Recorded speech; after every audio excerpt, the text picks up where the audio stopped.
Hello, and welcome to Point and Drink Adventure, a podcast where we talk about the drinks and the media that we're consuming. I am Pam, and with me, as always, is the lovely Michelle. Bonjour. Hello, Pam. Bonjour. Or I said konnichiwa, my cute little kimono. I love that. It's so cute. I love the color, and yeah. I don't know what's going Very on with nice. this design, but it's like, it's long too, so it's like I'm wearing a robe. I just was talking to Dylan about, like, I need more robes. Like, I've got, like, a big fuzzy, like, hooded bathrobe, but, like, that's really a winter robe. I need more, like, summer robes. Silk robe. Yeah. Or, you know, like a nice flimsy one. Not Exactly, flimsy, yeah. but you know what I mean. Thin. Yeah. Yeah. Robes are fun. Happy New Year, Pam. Oh, Happy New Year. Yes, we haven't recorded since the New Year. Yeah, What did you have any New Year's resolutions? Do you believe in those? Last year I kind of made some. Oh, yeah? Which were mostly around losing weight. It's a cliche. Reaching out to friends more. And I think that was maybe it. I've had like goals for like the channel in terms of subscribers and stuff. But yeah, this year, I don't know. I've started journaling. I've been trying to just like write down, things to do. And I love to-do lists. So I do love a good to-do list. I like a to-do list more so at work, I feel like, than I do in my personal life. But yeah. That's a good one. So, did you feel like you did well in your resolutions last year? I think I did okay. Kind of like mediocre. Yeah. That's okay. I don't really do resolutions. Like, I don't know.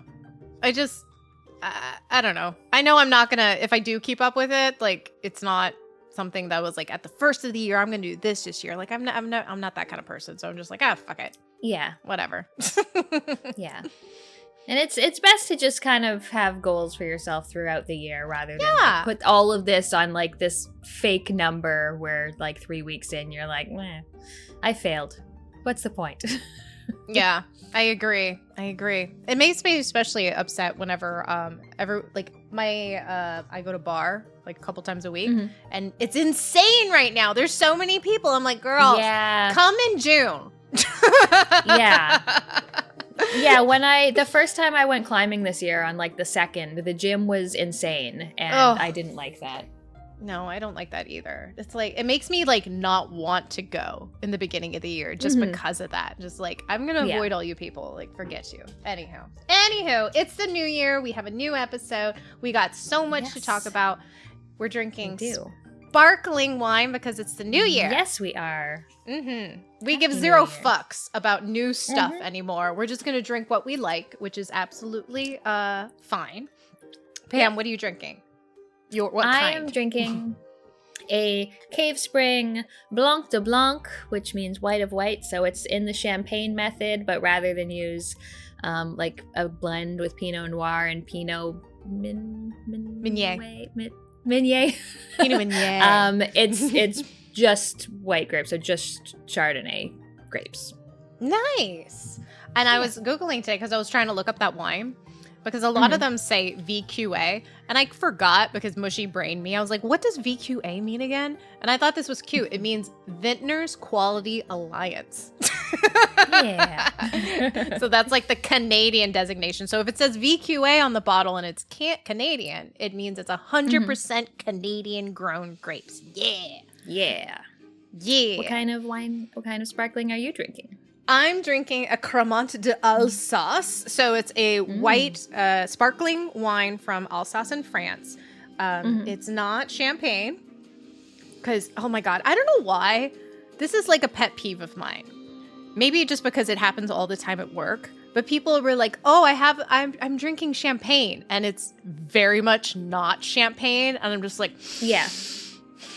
It's sparkling. And to me, I'm trying. Maybe that's my New Year's resolution. I'm trying not to be that guy who's always like, dude, it's not champagne, it's sparkling wine. Like, yes. And why? Like, I'm trying not to be in like a well actually person. So, but yeah, it's not champagne, it's sparkling wine. because only champagne comes from champagne. See, that's fine. I feel like I don't know. I'm less annoyed if it's in the Champagne method and it is not made in Champagne, France. It's fine, but like there's other methods. So like, some things are like not only in location but also just not in at all. Yeah, just because it has bubbles doesn't mean it's champagne. Exactly, and I think that's the misconception people have the most with. Like, if it's bubbles, it's champagne. It's like, that is not true. The cava is not, I mean, cava's made in the champagne method. Prosecco's not made in the champagne method. Freaking ones that are just not, they say method champagne or whatever, are not, you know, it's like they could just be popping CO2 in that bitch, and that's not champagne method. Ugh. Anywho. All right, so now that we have our champagne, what have we been watching? We've watched a lot of stuff lately. Oh my God, we watched so many things. This is, whew. You go first. I'll go first. Okay. So I'm always excited for a new month at the Criterion channel because I always have new things. So I watched a couple of the film noir that they added. The first one is called Crossfire. You get caught up in love. And this one's from 1947. It's directed by Edward Dmytryk, and it's a fairly closed kind of mystery where a man is murdered and some soldiers, it all takes place in like the Washington DC area, so there's like a lot of soldiers just in there, stationed there. A man is murdered and he was hanging out with these soldiers earlier and his girlfriend's there and the police are trying to figure out what happened. One of the soldiers is like a young kind of naive guy and it seems like he's the main suspect and one of his comrades, Robert Mitchum, is like, I don't think this guy did it. So there's a bit of a running around trying to get evidence to clear this guy's name while also looking at the other people who were there who, you know, seem way more confident for some reason and see who has actually killed this man. And I really liked this. It was like a nice, tight, like 90-minute thriller. All of the performances were really good. Some of the women in particular, who was it? Gloria Graham and Jacqueline White, who play the suspect's wife and woman prostitute he tries to go after in the course of this evening. Oh, interesting. They cast the same woman. Oh, interesting. I like that. No, it's different. It's different women. It's different. Oh, okay. It's different women. But yeah, there's two. Yeah, there's two, Jacqueline White and Gloria Graham. But yeah, I just thought it was really good. Like a nice, tight thriller. I liked it a lot. I love Robert Mitchum, especially in film noir. Robert Mitchum. Yeah, he did a really good job. I thought all of the actors were very great in it. There was this one guy who was kind of living with the prostitute who I don't think even got a name in the movie, but he was just like such an oddball, but like such a compelling character to watch. I love characters like that. Like character guys are just like they're gonna stick with you because they're so like eccentric or so they're playing their characters so well that they're just like, yeah, I love that. Love it. I love old movies. Yeah, that one was good. And then the second one we watched was In a Lonely Place. This one's from 1950, directed by Nicholas Ray. And Humphrey Bogart plays a screenwriter.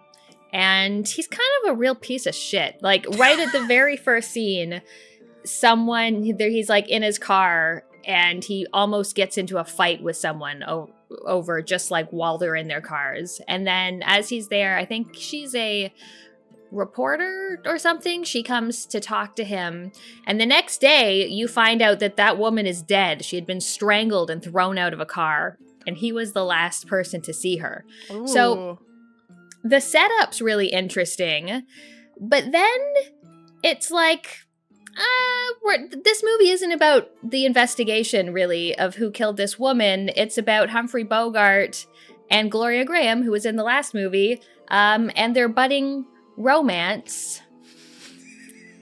And it was a real weird turn. Like, I didn't care for this one very much. It was interesting to see Humphrey Bogart just playing a real piece of shit, but like, regardless of whether or not he killed this woman, he's terrible. Like, he's terrible to his new girlfriend. Like, he's a bad, abusive man, and I don't know. And then the end was it. I don't like the message the end seemed to want to send, or like the feeling it seemed to want me to feel. Like, yeah.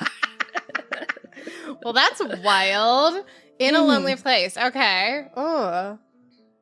Bad Humphrey Bogart being a bad man who probably just ends up bad in the end and is still a piece of shit. Awesome. Yeah. What prompted you to watch these film noir movies? You just want to watch more film noir? Or? Yeah. I've always liked film noir, like, just as a genre, and just having a whole selection of them to choose from was really nice. Also, that all of these ones were like 90 minutes long.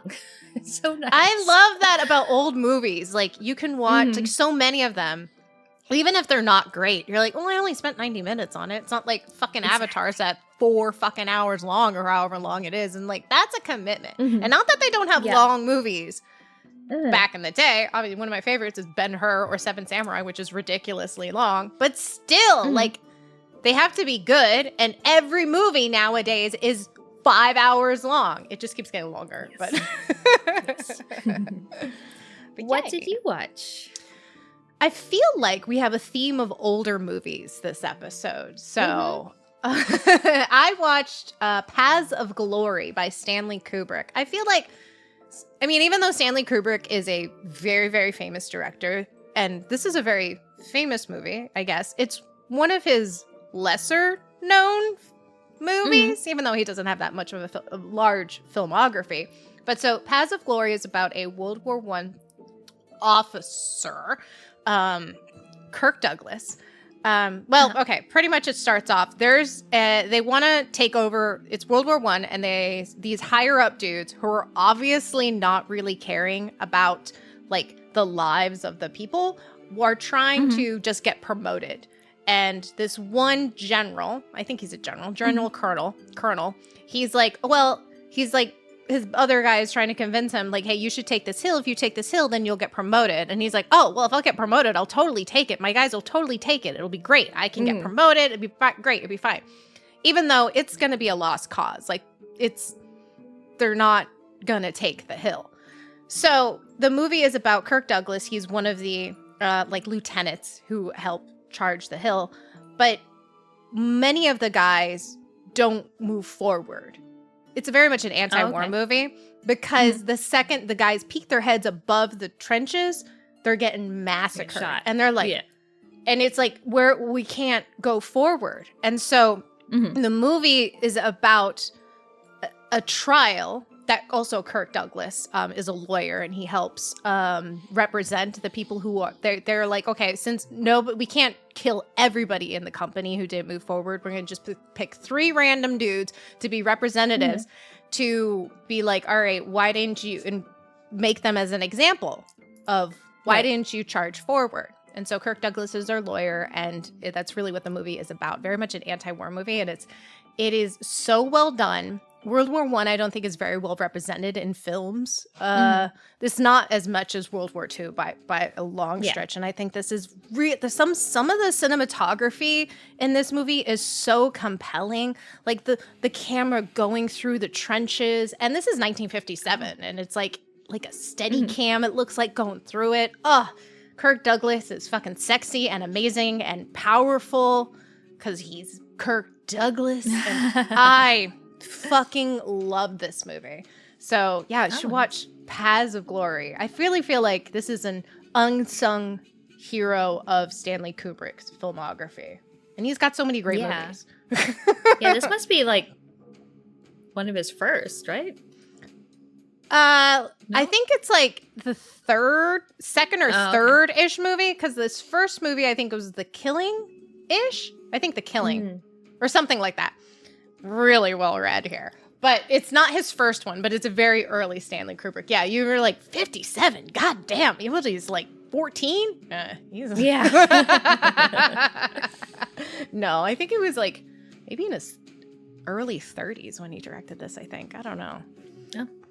But yeah. Yeah. What else did you watch? So I watched the latest Ryan Johnson Wake Up Dead Man. Oh. It's the what's the series? Like the A Knives Out mystery with Benoit Blanc. And this one is about a young priest who has a bit of an anger problem. He used to be a boxer before he became a priest. And at the beginning, he punches another priest who had it coming. And the rest of the church also kind of feels like that guy had it coming. So they're like, well, we're not going to, fire you or banish you or whatever you do to priests. But they send them to this small town. I think it's like upstate New York. To assist this Monsignor who is very charismatic and very well loved by his very small parish, but also just kind of a strange, questionable guy. And he's played by Josh Brolin. So he finds himself in this town filled with all of these strange characters who are all really drawn to this Monsignor. And then a murder takes place in the town, and Benoit Blanc comes, and Benoit Blanc and this young priest sort of team up to try to find out who the murderer is. Mm-hmm. And it's a lot of fun. Like, a lot of really good performances in it. Like, Andrew Scott is in there. Hot Priest is in there. He's like a shitty character. He's kind of like a used to be famous writer who's not so famous, and like this is a very like modern political movie where the priest is very just getting everyone to go in on their like worst instincts. Like the writer is like getting into the manosphere and like writing books about people who need to be prepping for, to take over the government and shit. Damn. And yeah, just like all of these very questionable people. And then Mila Kunis comes in. She's the sheriff of the town, also trying to solve the murder. And it's just like a really good kind of whodunit that goes through all of these various things. It's fun to see Benoit Blanc sort of thinking through all of the situations that could have ended up with this murder. And I thought it was a lot of fun. It was very entertaining. Yay, that's good. I really like the other two. I haven't seen this one yet, but I like how this is sort of like a modern day Poirot. Is that how you say it? Poirot, that investigative thing, but still fun, and Daniel Craig and yes, I love his accent. It's so that southern.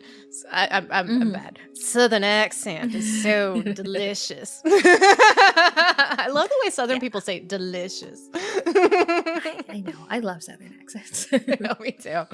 Yay. Well, good. I'm glad. I should watch that one soon because I need to finish off this trilogy. I wonder if there'll be more.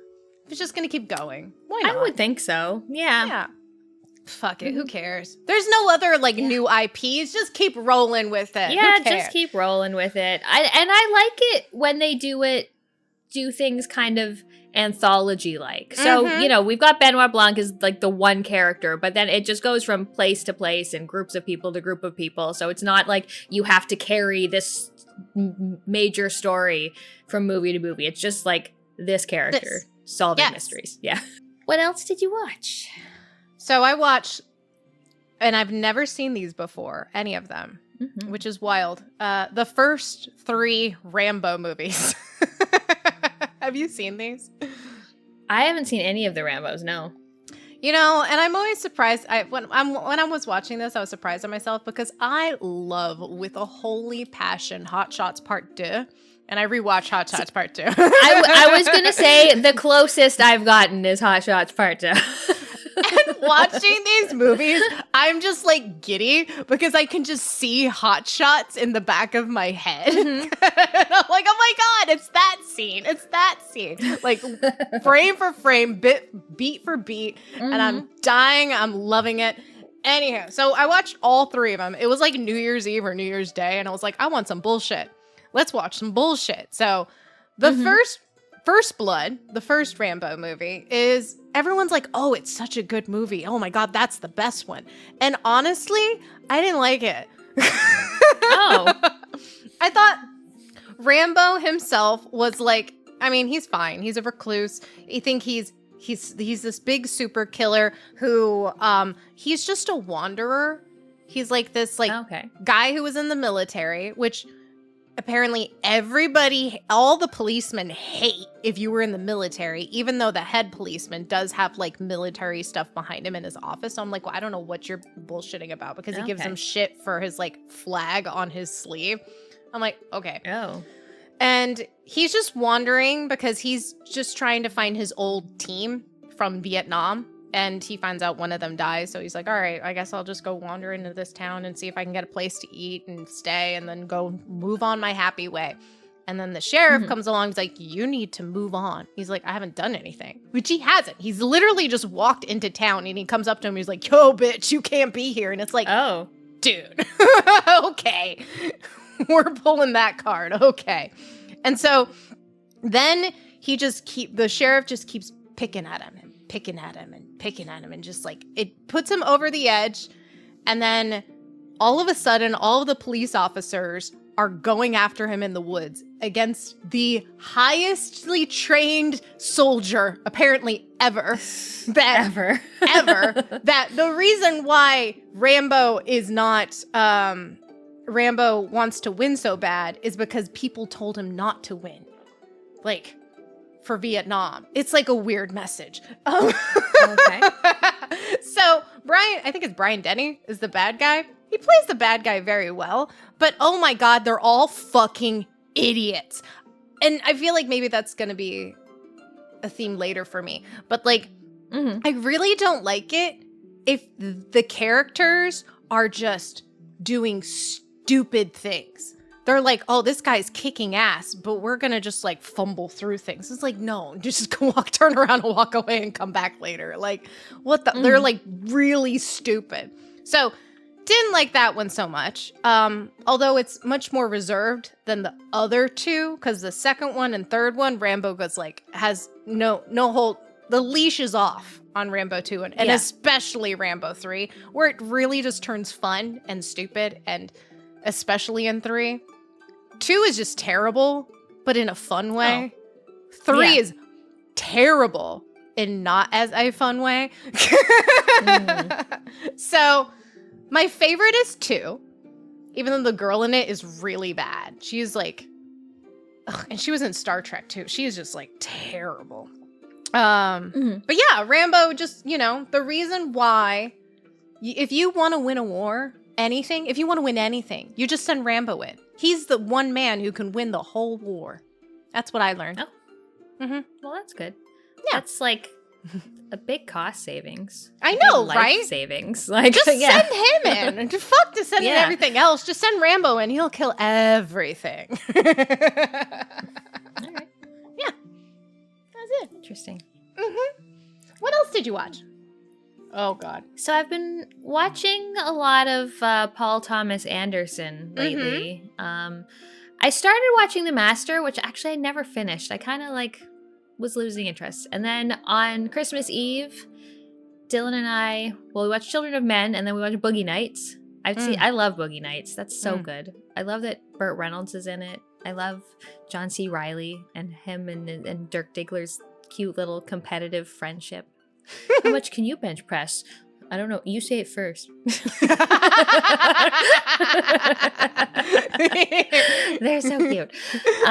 So his latest one is One Battle After Another. It just came out last year. And this one has Leonardo DiCaprio, Sean Penn, who I didn't even recognize at the beginning as the bad guy.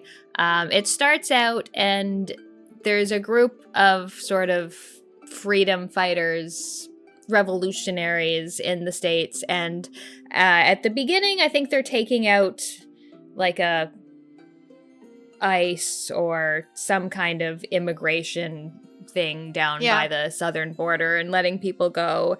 The woman in charge is, what is her name? Tanya. Perfidia. Oh, Perfidia, her actual, or the character name. Yeah, Tiana Taylor. Yes. And so she's sort of leading this group. She comes in, finds Sean Penn. He's like the kind of head of this outfit. And you find out, well, he's like a big white supremacist, but also with a fetish for black women and also just a piece of shit. And so she kind of catches his interest there. And then it goes as this group is, you know, doing things throughout the various cities, causing trouble for people. And then something goes wrong and they get caught. So it skips forward 16 years in time, and at this point we're following Leonardo DiCaprio, who was Perfidia's lover, and his now 16-year-old daughter, and they find out that the group that they were with is now sort of back under attack by the government in some way. So it's just sort of following them throughout that. And I really liked the first, like, third, I think around half of the movie. Like, I thought the beginning, before they did the time jump, was really cool. Even as they're doing the time jump and people are trying to escape and you find out that this whole network of fighters is still there and they've still got all their passcodes and they've still got their equipment that they can go to, was interesting. But like, there were so many more interesting characters in that group of people, and they all kind of just fell by the wayside. And then it was just like, follow Leonardo DiCaprio and his daughter now. And it's like, I feel like there might have been more interesting people to follow. I didn't like Leonardo. I mean, I thought all the performances were really good. But I really didn't like Leonardo. I did not like Leonardo DiCaprio's character at all. At all. I thought he was an idiot. And like, why do I care about this guy? Like, the other people, like, I agree. The other people were more interesting. He's a fucking idiot who is just at this, especially at the second half of the movie. I guess spoilers, whatever, who cares? But I guess it's not spoiler. That he is just been drugged out of his mind for the past 16 years and he's fumbling and he's stupid and he doesn't remember codes and people are just like, dude, just give me the code, and they're just so hung up on this code. Like he's paranoid enough to like keep a lock on his daughter and like threaten all of her friends, but not paranoid enough to have stayed sober or remembered anything that is of useful like any use. And the girl is far more like functional than he is by a lot. I really did like the last ending sort of chase scene with her. I liked that. That was clever. But I did not like Leo's character and I didn't even really like Perfidia very much. I was like, why do I mean, like, these people were just like, I don't know. They were just kind of terrible and stupid at the time. I wanted to know more about other characters, like this group of nuns that they end up with near the end, or like the other character who like comes in and like takes the daughter away.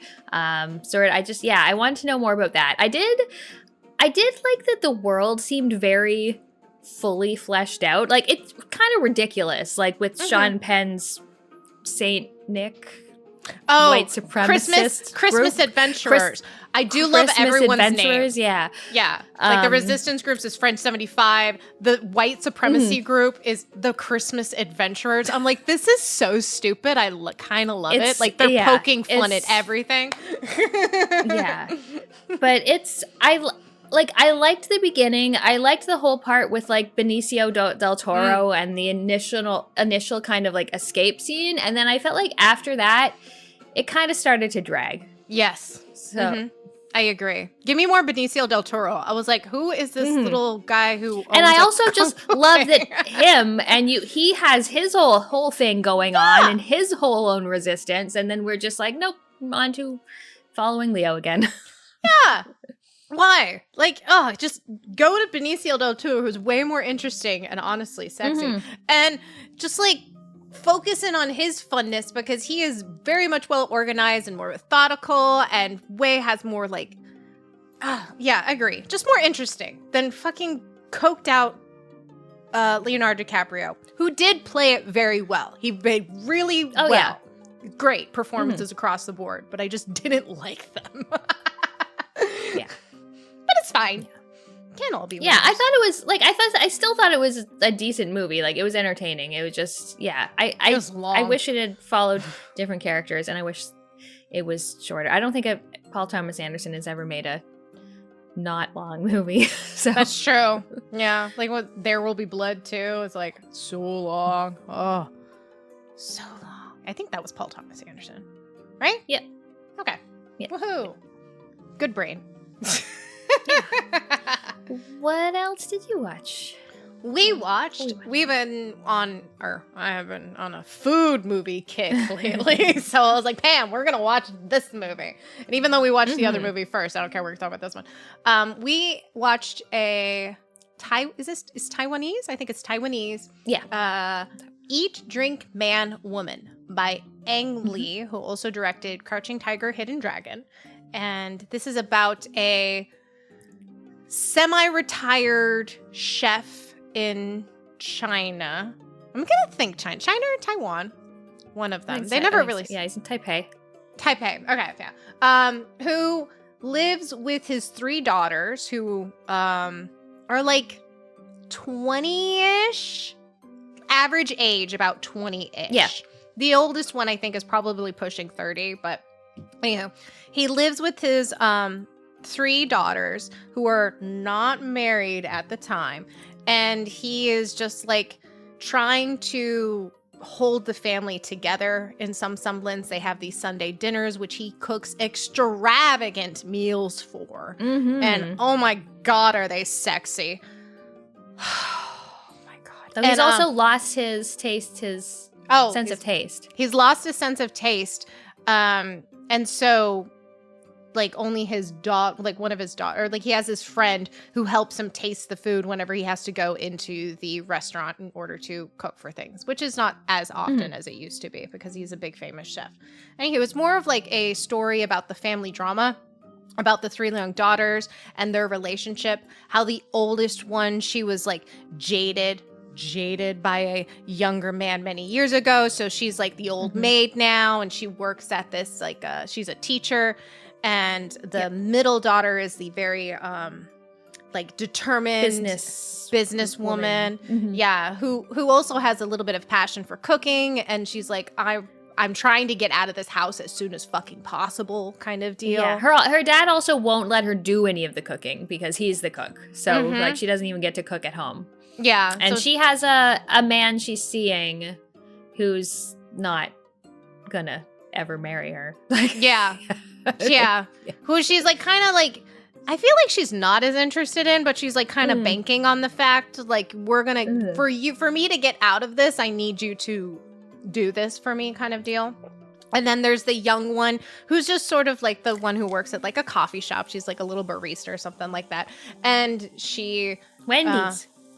It's Wendy's. That's right. Oh my God. The creepy Wendy's like sign or statue thing. And she's like helping one of her coworkers break up with a boy. But she ends up like, seeing that boys.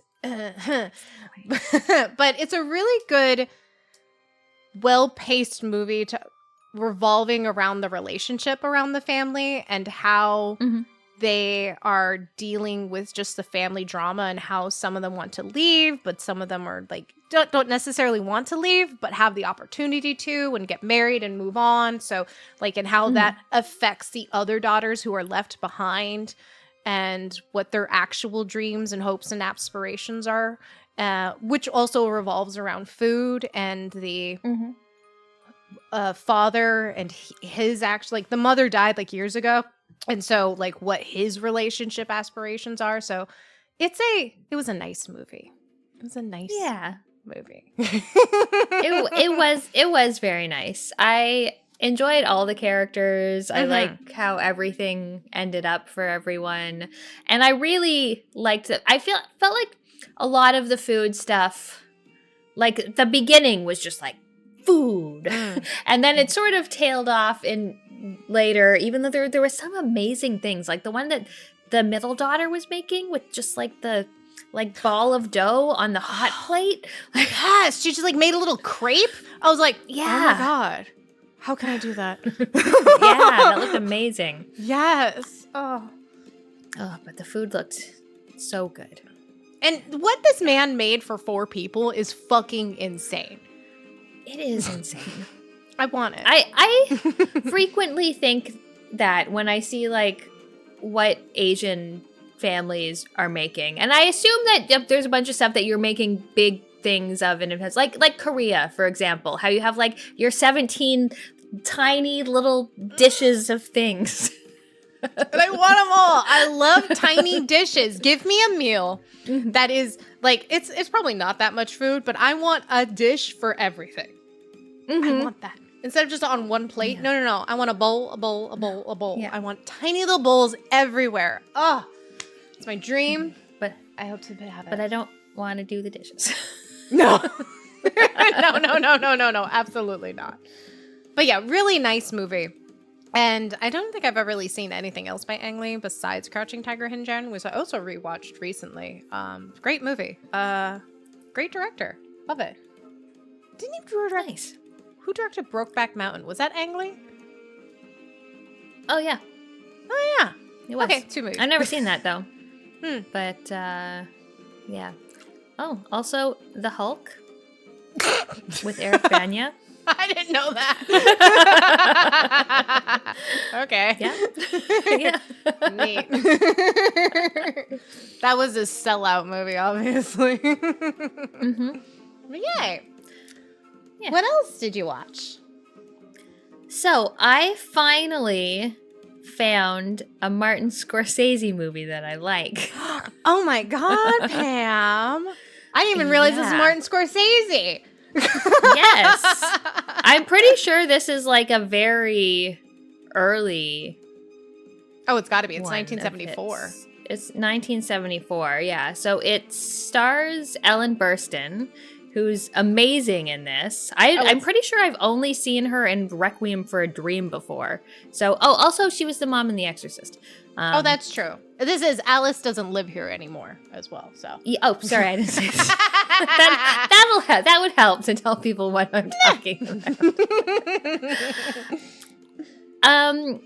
So right from the beginning, this game kind of had me because it starts out like it's a movie from the 40s or 50s. Like it has that kind of look like you're just looking at a kind of like animated curtain with the credits coming up above it, and it's got like old-timey music, and then it goes to what's clearly a sound stage that looks like it's got the background of Gone with the Wind during the burning of Atlanta and a little house in front of it, and there's this little girl, well, not that little, probably like 10 or 12, and she's talking about a song, and she's like, well, I can sing that song better than her. Fuck. And then she just like starts singing.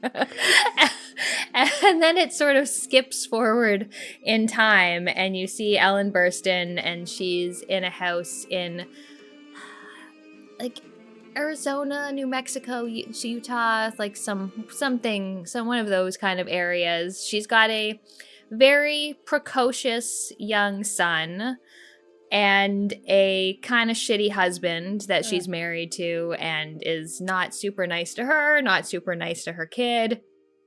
And then, early movie spoilers, he dies in an accident, and so her and her son have to leave and go and start over. So she wants to go to Monterey because the only job she'd ever had before was as a singer, like someone who would sit at a piano and sing at a like in a hotel lobby, not like a huge singer, but and it just sort of goes over her life as they try to find a new place for themselves. She gets a job in a diner. She meets some friends. She meets Chris Christopherson. But just the relationship between her and her son was so good. The dialogue was so funny. Like, it's kind of the dialogue that I like, where parents frequently like threaten to murder their children.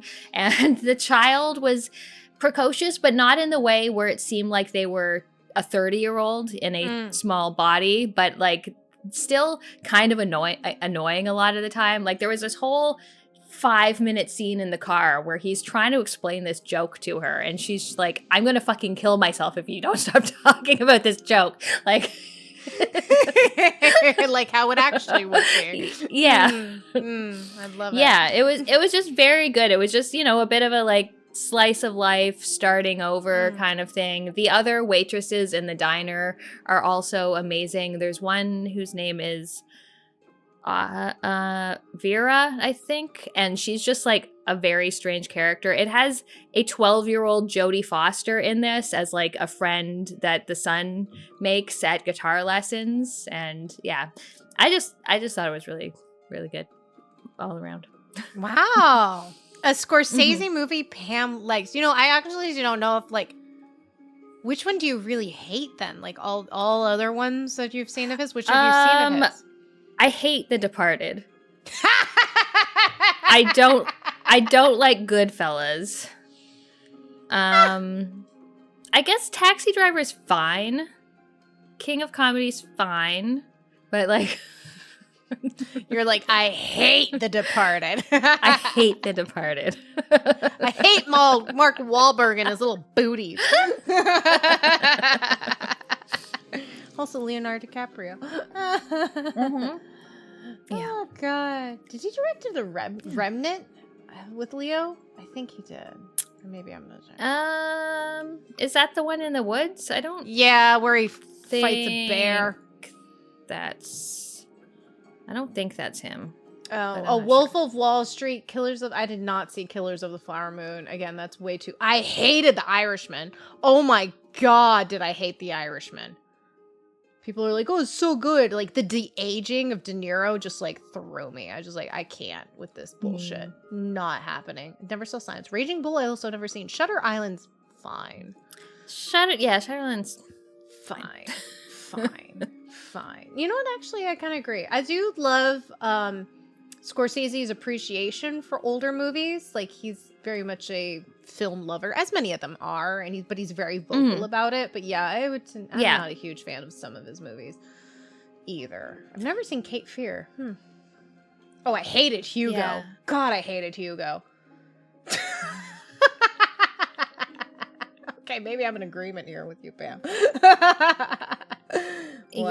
Yeah, Dylan was looking at some like trivia behind the film of like when because it was one of his earlier movies, and I think the writer was like, okay, you can have Martin Scorsese, and he's like, what do you know about women? He's like, well, nothing, but I'm willing to learn. Like, I'm willing to learn. I mean, because all of his movies are very, for the most part, very male focused, or at least the ones he's most known for. Yeah. So. Yeah, for sure. Yeah, definitely. Huh. Oh yeah, this is like the 1, 2, 3, like fourth-ist movie he did. Well, okay. Yeah, fourth movie he directed. Huh. Interesting. Fun. Well, that's good. Yeah, I'm glad you found a movie you liked. Good.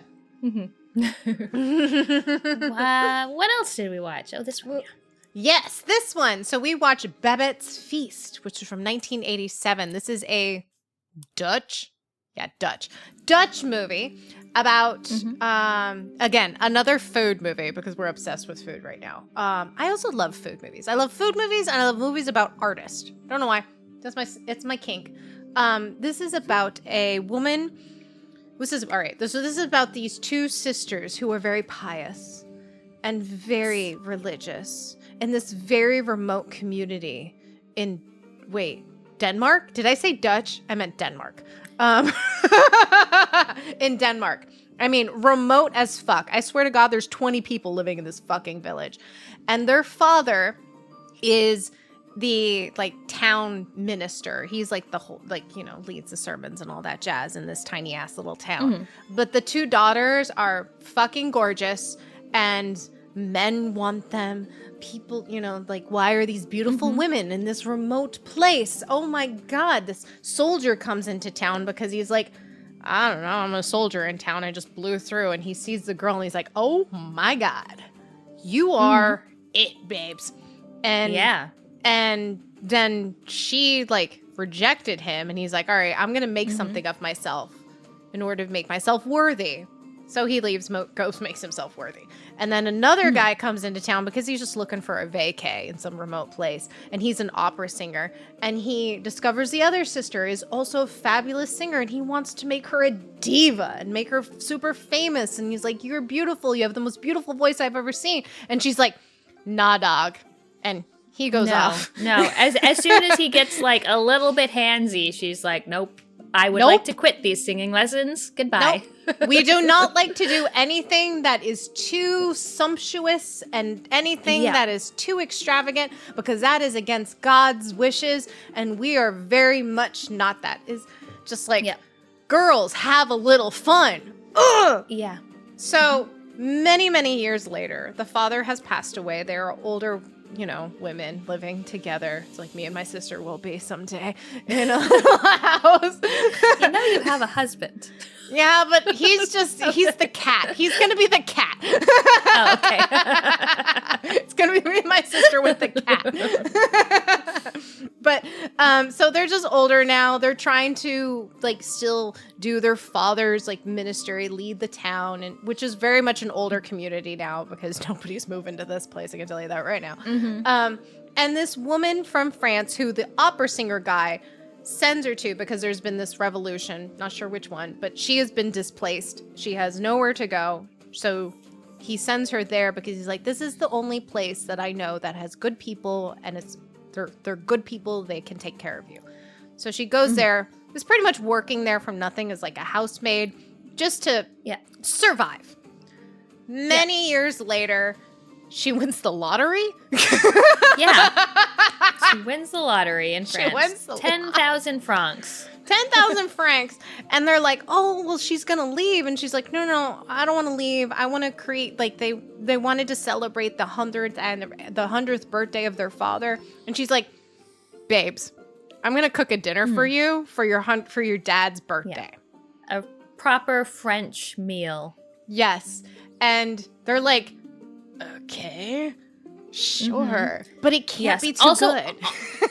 All the time when you had seen what they were making and what she was making them, she was making some like heinous looking food. Just the most boring, like, you'll be alive. And that's you ain't gonna it be happy about kind it. of food. Yeah. It's like flour and broth. That's it. Yeah. It's some hot garbage that they were making. So Babette, her name is Babette. She's like, I'm going to use the money from my lotto winnings and create this fabulous meal. She goes on a ship, ships things out from France. She gets all these wines, fabulous wines, turtles. Fucking turtles almost cried. A sea turtle. Oh my God. a cage of quail. Yeah, I was kind of upset about the turtle. Like, in all these cooking movies, you know, they're butchering poultry and fish. But I was like, don't kill the turtle. Turtle soup. Oh my God.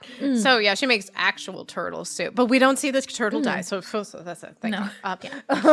So she makes this extravagant meal and the people are like, well, we can't talk about it because it's going to be too much. Like, it's going to be too much. Yeah. It's at first I wasn't sure. It's like, do they think they won't like it and they don't want it? It's like, no, they're afraid of appreciating something too much. They're afraid of like taking too much pleasure from something. So they all get together like, we say nothing about the food.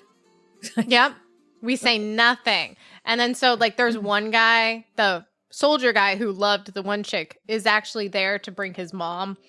And he's like the outsider who's like, who doesn't understand, doesn't know about this pact. And he's like, oh my God, isn't this one, like, you know, talking about the foods and stuff. And he's just like, why isn't anybody talking about this? Oh my God. So it's a very lovely movie with amazing food. Food-wise, I did like Eat, Drink, Man, Woman better.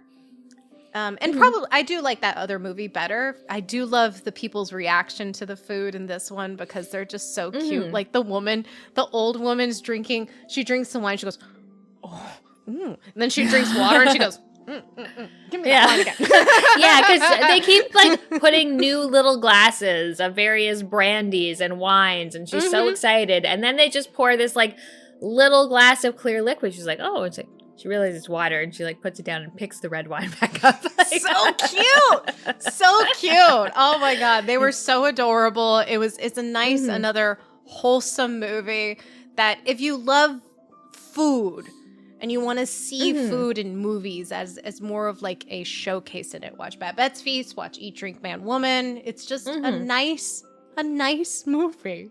We just like nice. It was a very nice movie. Like the beginning was maybe a little slow, but it was just it was so pure of heart to go from just like, oh no, we can't take too much pleasure in this, to being like, oh, this is kind of nice. Like, she just goes, ooh, ooh.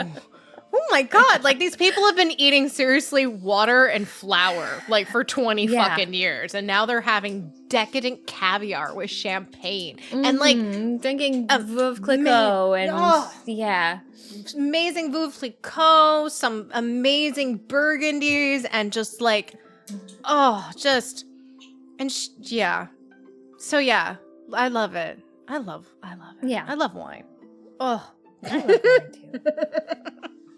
What else did you watch? What else did I watch? Oh, I watched the new Superman movie.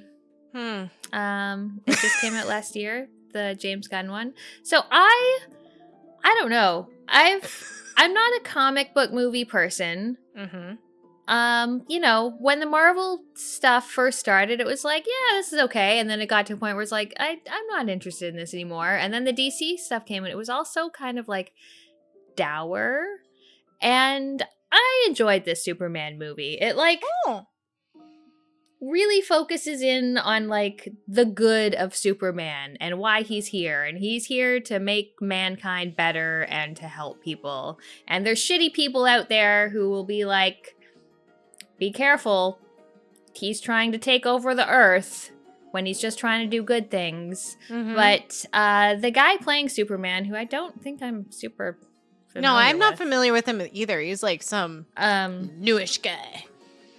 It's amazing when you get them all done up. Like, he looks fairly similar to Henry Cavill as Superman. Like, they really make them look a lot alike. Rachel Brosnahan was Lois Lane, and I really like her. She was Mrs. Maisel in the TV show.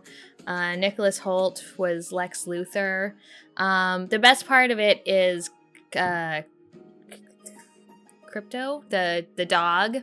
And the dog is like, he's very helpful. He's got superpowers, but this dog is a total shithead. Like, this dog, this is a bad dog. Bad dog? No bad dog.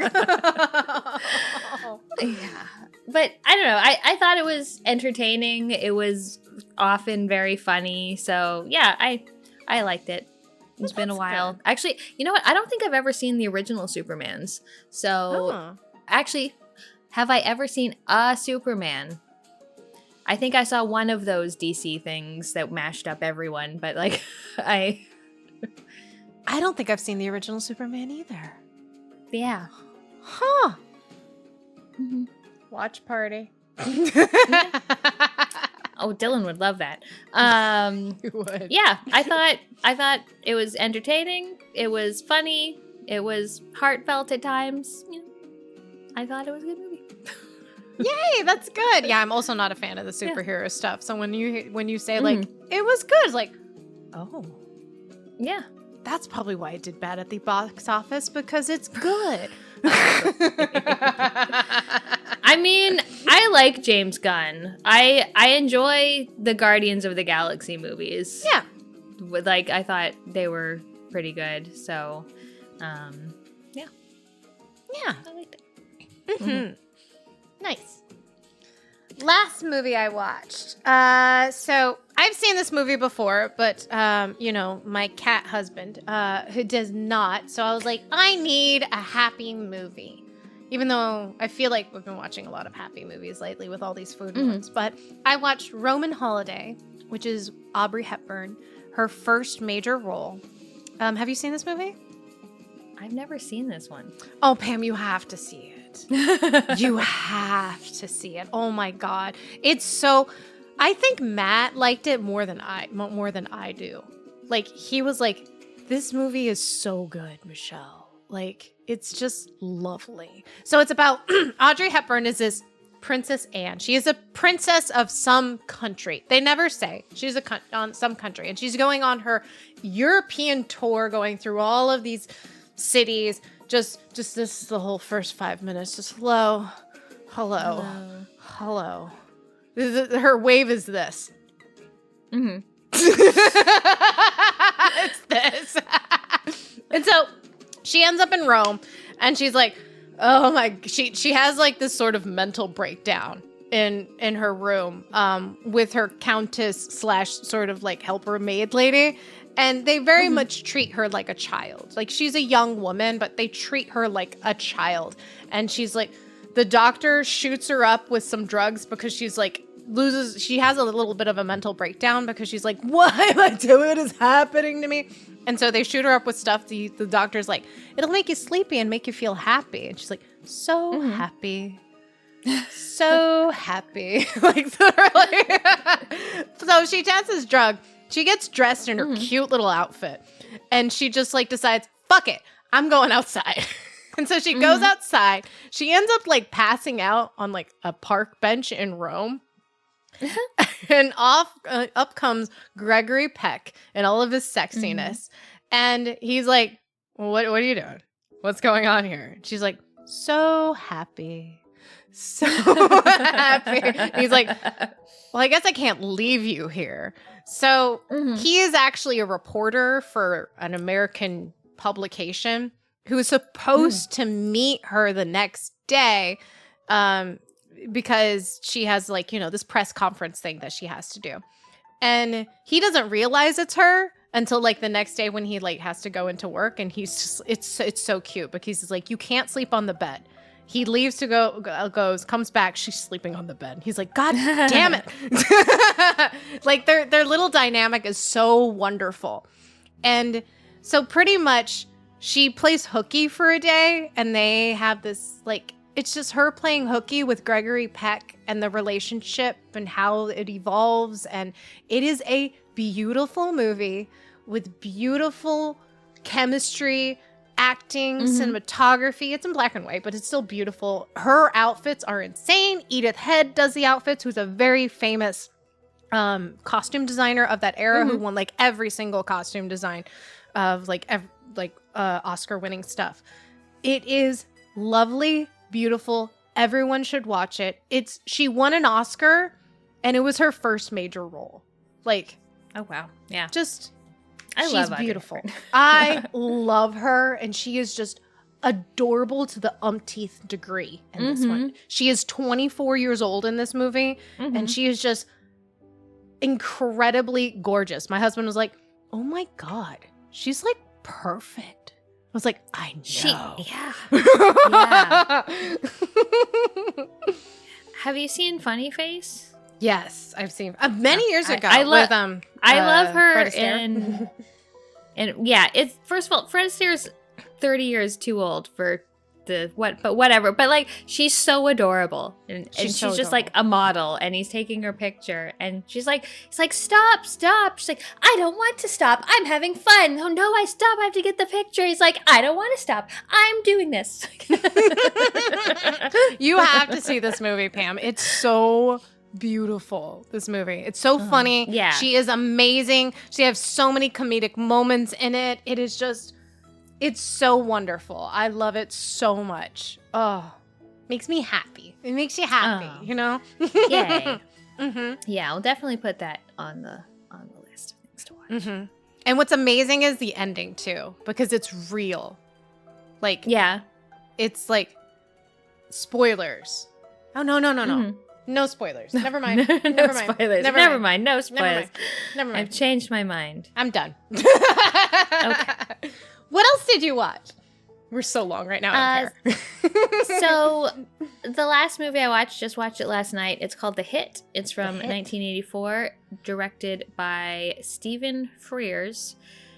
And it's a movie about a man who used to run around with a criminal syndicate, and it starts out in court, and he is just ratting on everyone, left, right, and center. This guy did this, and he drove the getaway car, and he shot him, and he robbed the bank, just going over everyone. And then the people in the courtroom start singing a very eerie rendition of We'll Meet Again.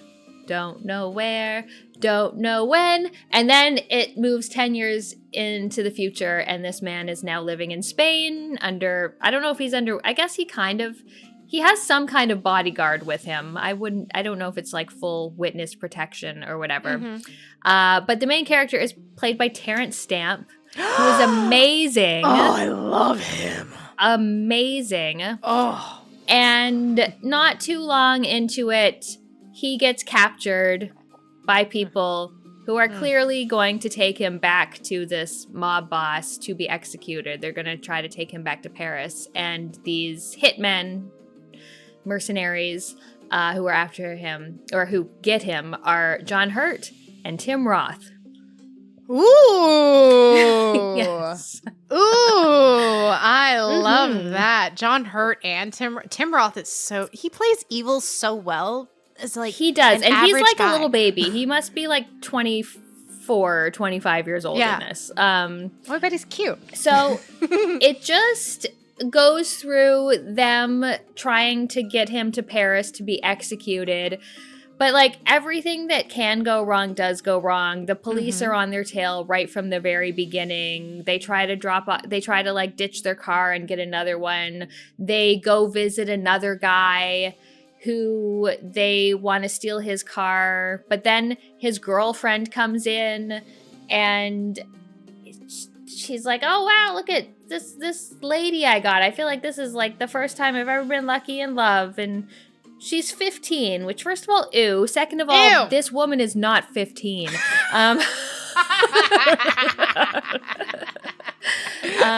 they end up taking her with them because she's seen them now and they don't want her to be able to identify them. And it's kind of like a bit of a road trippy movie about these two hitmen with Terrence Stamp and this lady I should give you the lady's name since I've given you literally every other name, Laura Del Sol.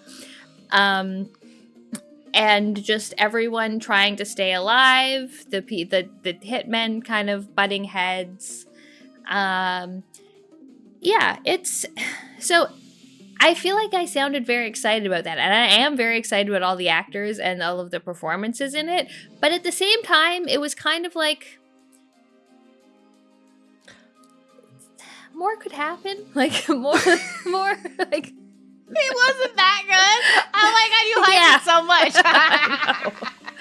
Because the performances were also great. And it's strange because even thinking of it, like, it's not that it lacks plot because it has a very, like, the storyline is like, I could tell you every event that happens and it has a start and it has a middle and it has an end. But in the middle, it gets kind of a bit, like, philosophical and about the will to live and what you're doing and which was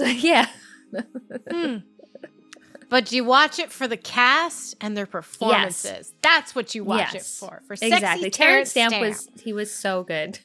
I love Terrence Stamp. Oh my god. I mean, like Priscilla, Queen of the Desert. Oh. Yeah. Even what is it? I'm gonna think of that movie because it's fabulous. Terrence Stamp, Far from the Maddening Crowd. He is so sexy. I love like period pieces like this one, Far from the Maddening Crowd, and it's a good movie, Pam. I like it a lot. Yeah? Yeah. Oh. He's sexy. He's a sexy man. I read somewhere that like when he was in drag for Priscilla Queen of the Desert, he still tried to like hit on women because he's that kind of guy. And I'm like, yes. I love that. Love it. But yay! That's the movies we watched. Oh my god, there were so many. That's all the movies. We watched so many movies. When we came into this, I was like, well, at least I don't have many games to talk about, but now you have all the games to talk about. I know, I'm so excited. We're going to take a quick break because Michelle has to pee. But like, break, games. Here we go. Yeah. Crossfire! You get caught up in the crossfire! Crossfire! Crossfire! Crossfire! You'll get caught up in it! Games! All right, we are back. Oh, sorry. Clearly, I'm excited about games because I beat Pam. I've played more games. This is never going to happen again. This is like my one victory lap that I played more games than Pam. I didn't play more games. I finished more games than Pam. Woo! So I'll go first. Yeah, you go first. You've played this one before, I know. So I played Valiant Hearts, which is a Ubisoft Montpellier game. World War I. I watched Paths of Glory and I was like, oh my god. Yeah. And this was on Game Pass. I was like, meant to be? I think so. So, very interesting game where, I don't know, would you consider this kind of point and click? Point and click? Yeah, it's I don't know, genres are so nebulous now. It is kind of like a point and click adventure with some like little QTE rhythm sections. And Yes, definitely. With the last one, I definitely had to redo more than once, but that's fine. But yeah, Valiant Hearts is about this dad in the French countryside in World War I who has a German son-in-law who's married to his daughter and who has a young grandson as well. And World War I breaks out and the son-in-law has to be shipped back to the German army to go fight because that's what they did. And he has to go fight in the French army. And it is about his journey, and it takes on different perspectives, whether or not it's with the father, the son-in-law, an American guy who joins the Canadian side of the army, and a woman who's working, like a Belgian woman, who's just trying to find her dad. So it's a bunch of different perspectives during the war, and it's sort of like this I really loved the animation or the art in the in the game of, it's kind of like 2D kind of side scroller and in the majority of the game. There are some spots where it's like Mode 7? Mode 7! Dude, I knew it was like there's a number in there. Good God, I know what that is. Jesus Christ. Mode 7. Kind of perspectives with it. And it's mostly a puzzler with some rhythm things like that you said. And it was educational. Some of the educational stuff kind of reminded me of Mario is Missing, which is great because I love Mario is Missing as an educational game, even though I never beat that game because I'm stupid. But it is a very educational as well as very well made, compelling story about all of these people and how it has the war has affected them, and very true aspects about it. I played it on the couch with my husband and he was like, wait, is that a tank? I was like, yeah, it's like the first tank, you know, like, and that's what they actually looked like because me and my military loving dad just been to see these tanks because I was a kid, you know, I actually seen these things. And yeah, I thought it was a great game that was very well executed and very compelling. And I loved it. It was great. Fantastic. I agree. I played this like way back when it first came out, but yeah, it's like the story is great. Like all of the characters, it's very emotionally affecting, and I do like how they change it up from like, you know, a little 2D side-scrolling point-and-click adventure to a little mini game where you're healing people or you're Are there flying segments in that one? Because I just played the follow-up not too long ago, but there was like little flying segments that are set to music. Did they do that in the first game as well? Not really. No, okay. No, No. but like they did have like, you know, you're like being chased down by these things, I think, so you got to avoid those things, that kind of thing. Like, there are different perspectives and different little sort of like mini games within it, so it's not just point and click puzzling. Go pick up that thing to go put in this thing, or go put that that kind of stuff. So it's really well balanced, very well done, really great. That studio does good really things. Yes. Ubisoft Montpellier makes like all the good Ubisoft games. They make Rayman Legends. They made Prince of Persia: The Last Crown. They made Valiant Hearts. Yeah, they're all their good stuff. All good things. I loved it. Highly recommend. What is the game you played, Pam? So now I'm just like concerned about pronunciation, whereas usually I am not. Mandragora, Whispers of the Witch Tree. So there is a video game. Maybe you can help me. Maybe someone in the comments can help me. I thought for a second that it was Star Ocean 2, because you know how there's like all the little voice lines, but now I don't think it is. But where you were fighting little mandrake roots, and they would run in, and they would just go, Mandragora! What is that? Mandragora! Little walking mandrake roots are a pretty common enemy in those things. And I remember one of them just screaming their name, but I don't now remember what game it's from. Yeah. Oh, that's going to bother me now. Yeah. Okay, we're going to come back. We're going to circle back with that, because that's going to bother me, because I can see it in my brain. It's right there, and it's definitely a JRPG. It's a JRPG, yeah. 1000%. Yeah, I think it's a JRPG for sure. Oh. Yes, so this game, it came out earlier in the year, and I remember it was like one of the big Metroidvania releases. It was expensive. Like, it was like $52 Canadian. And that came out, and first of all, I was like, that's kind of a lot. So I got it for 30% off recently. But also, like, I first saw it, and I was just like, I don't really like the art style, and it really looks more like a 2D Souls game, and I don't know if I want to play it that much. And then come the end of the year, and I'm like getting in all my 2025 games, and it's 30% off. It's like, okay, well, I'll get it and I'll try it. And then I just like fucking loved this game. It is a Metroidvania, and Metroidvanias and Souls have like, you know, they're very connected.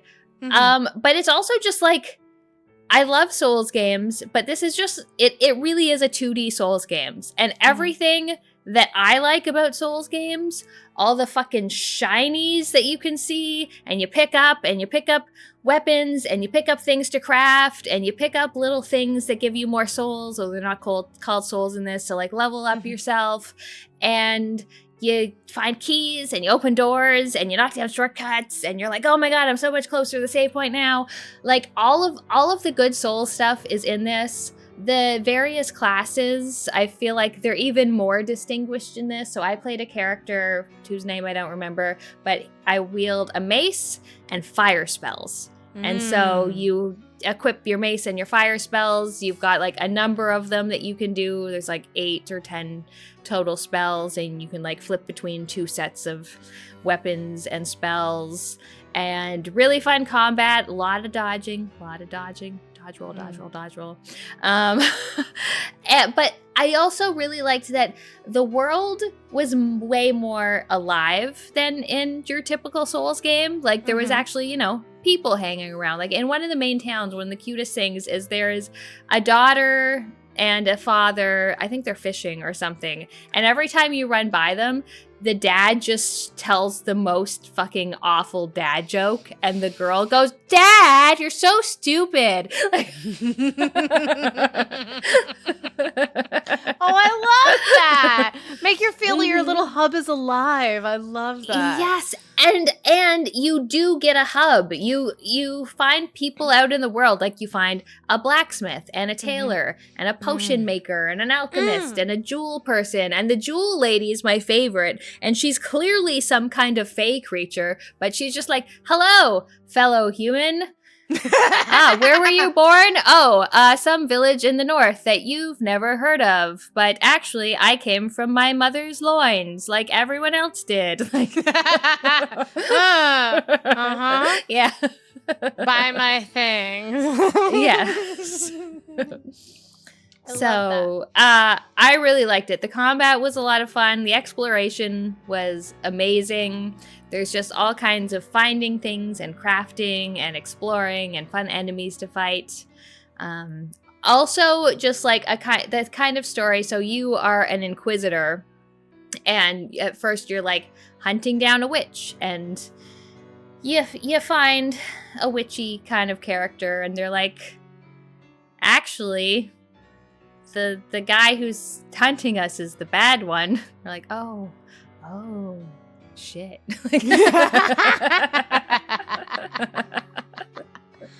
Yay.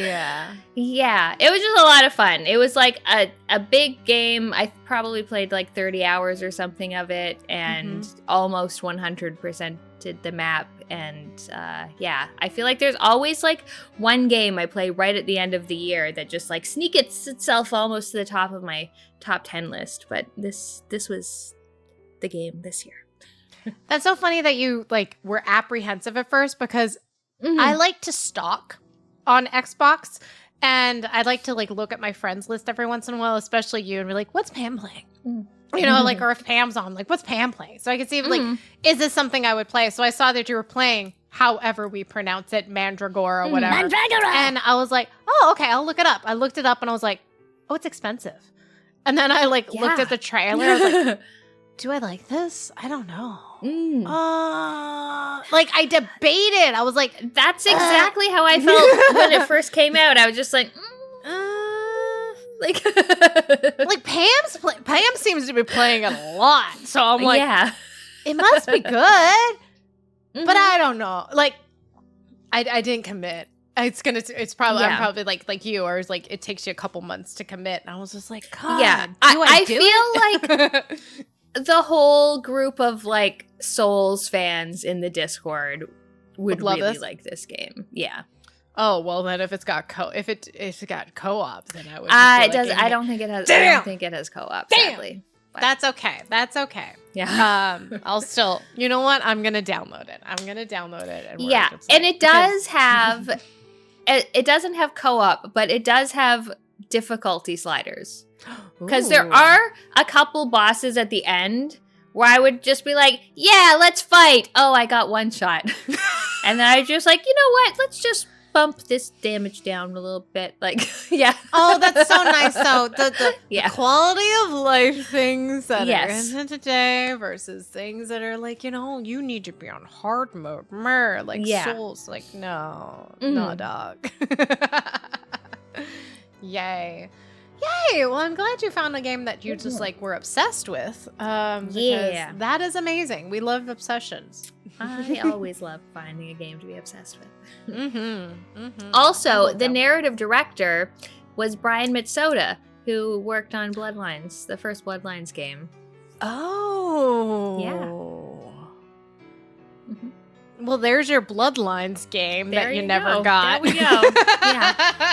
There is a vampire in this one. You fight him, but then you become friends, so it's fine. Yeah. Maybe you become sired. I don't know. Just like in my imagination. Yes.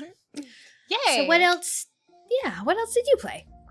So I was scrolling through the good old Game Pass, and I saw a cute little game called Winter Burrow, because it was the holiday, and I was like, oh, I play a little mouse, and I scourged through the So mouse cute. in it. And he's so cute, and the art was cute, so I was like, fuck it, I'm gonna download it. It's Game Pass. I lose no things, and so it's fine. But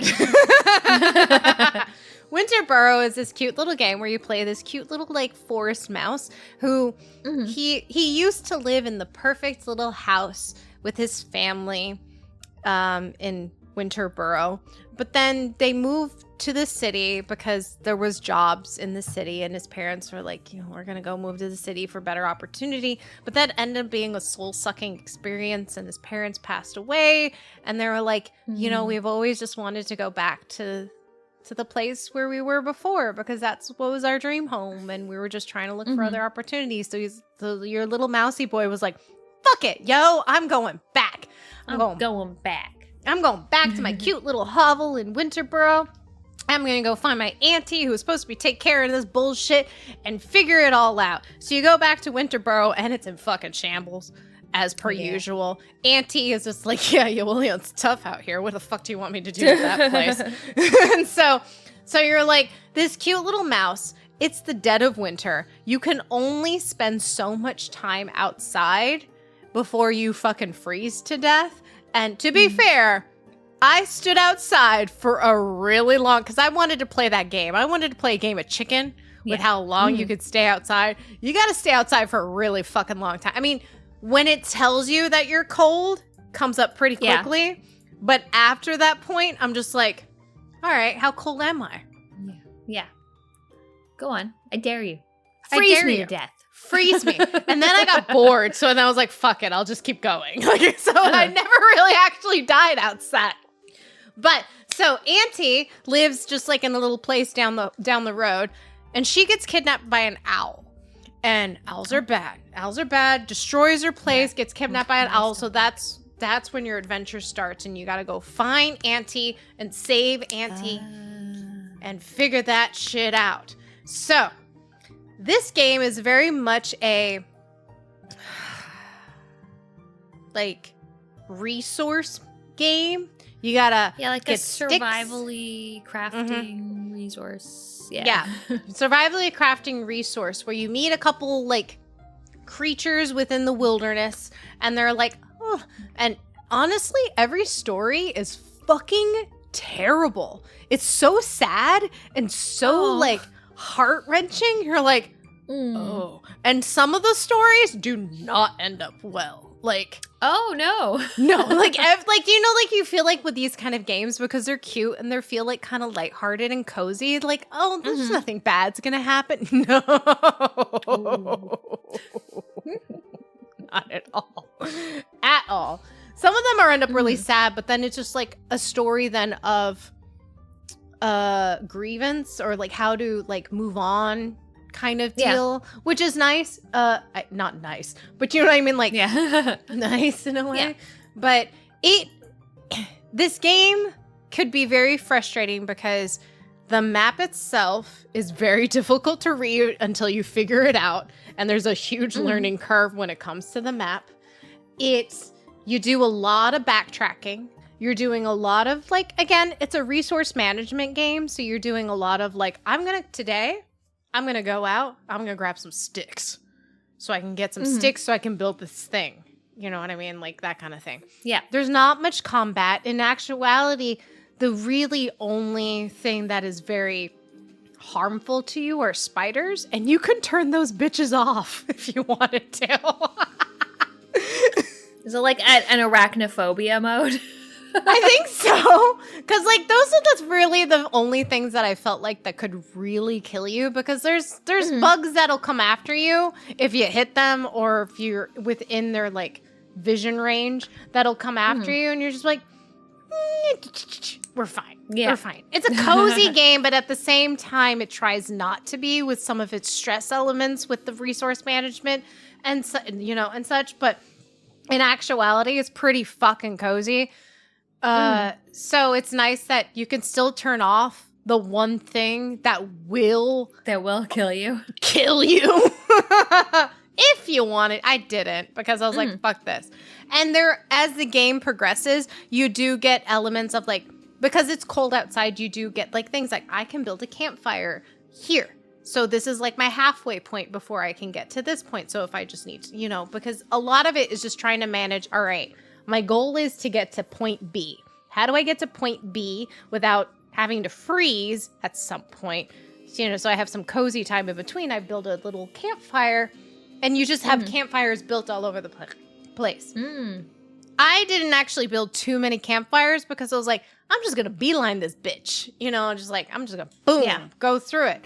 The stories themselves were very different, which I appreciated. because they weren't all happy-go-lucky. They were very sad and compelling and realistic and just like very grounded and just like very heartfelt and warm.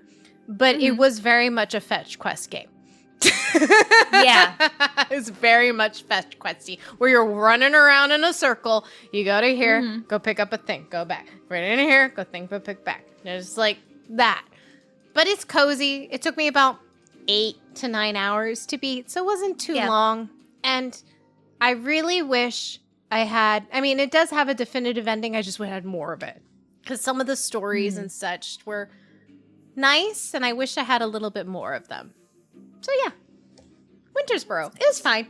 It's fun. Yeah, I played the start of that. Like, I didn't even get to the ant being taken by an owl, but like, I was like, the art is so beautiful. It's like, so beautiful, so cute. But I just like ran around and it's like, my inventory's full. Oh, my inventory's full again. I'm gonna go back and God. Oh, my inventory's full. I don't want to play this anymore. You very much have to decide, what do I pick up? Because it is your inventory, even towards the end of the game, and I had all the inventory slots like packed up, was very much like, fuck this. Yeah. So you definitely have to manage your like, and in actuality, the map isn't that big. It seems very big at the beginning, but it's not that big. So you can, once you realize that, you can just, you know, manage your inventory a little bit better. But still, it is, inventory management. Give me more slots to carry. Give me more than 4. Just give me more than 4. Yeah. What else did we play, Pam? So we've been playing so we've had a lot of time off of our Wednesday group because of doing Christmas and New Year's and whatever. But the last thing that we've been playing is Call of Duty Black Ops 7, which has a 4-player online co-op campaign. It's delicious. The 4-player co-op is delicious. It is nice. So I've played like a few Call of Duties. I've played like one campaign by myself, a couple maybe couch co-op campaigns, and this is my first like online 4-player campaign. And I would say this is probably the worst campaign I've played. And based on the reviews, that is, I'm being nice by saying that. The story, a lot of the time we're just like drugged the fuck up and hallucinating. That's what most of the story seems to be. I was like, is this what war is? Is this war now? Like, just people exploding into clouds of red mist and then appearing in clouds of red mist? I don't know how people work. Whatever. The story is fucking bonkers. That's what it comes down to. It's fucking bonkers. Bonkers. But, you know, you're just going through, I think there's 11 or 12 missions in this game. You each get a character. They're all played by fairly well-known actors, like Michael Rooker's in there. The girl from The Expanse, whose name I don't remember, is in there. Milo Ventimiglia. Yes. Second-rate Sylvester Stallone talks out the side of his mouth. Yes. Yeah. And you know, it's fine. It's one of those games where like, because we get to play it together, it's fun.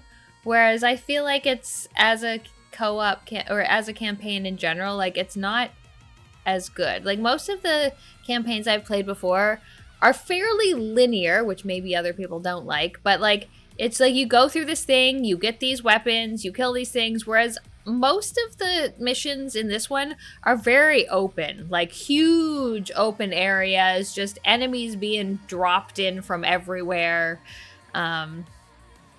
Yeah, like there's some, I don't know, I kind of like the surreal stuff where you're fighting weird spiders.